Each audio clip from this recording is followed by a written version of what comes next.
Ал құрметті 60 жылғы 80 жылғы Қарақол орта мектебінің түлектері, міне біз биылғы 45 жылдық кездесуіміздің соңы өзіміздің ауылымызға келіп отырмыз бүгін.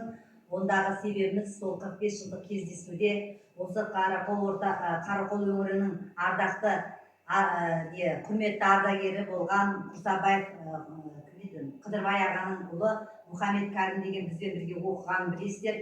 Сол Мұхаммед Кәрім, яғни біз Мишка деп айтамыз, өзі осы 45 жылдыққа арнап қанша күн ұйқысыз түндерді өткізіп, жүрегінен шыққан жаңағы Қарақол орта мектебінің 80 жылғы түлектерінің 45 жылдық кездесуіне арналған естелік өмір баянын бір бақыт деп аталады. Соны 12 шумақтан тұратын 45 жылдағы 80 жылғы барлық бітірген түлектердің атынан солардың өмір баяндарын осы 12 шумаққа енгізіп жазған екен.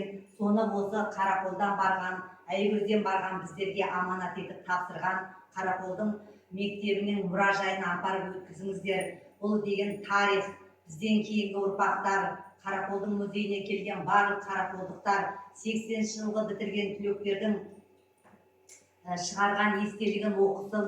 Кейін біздің немерелеріміз барады, шөберелеріміз барады, солар көрсін, өздерінің аталарының, апаларының қандай болғандығы деп бізге аманат етіп тапсырғаннан кейін, міне бүгін біз жиналып Айгөзден осы Қарақол туған жерімізге келіп, қазіргі Қарақол орта мектебінің директоры Айдар Мұратжанұлына жаңағы аманатымызды табыс етейік деп тұрмыз.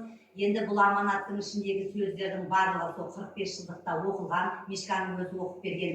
Енді айналайын Айдар, енді сіз осы мектепті басқарып отырғаннан кейін біздің ауылдан шыққан түлектердің де осы тұрған аға апайларының барлығы осыдан 45 жыл бұрын осы мектепті бітірген болатынбыз. Біз оқыған мектеп қазір жоқ екен.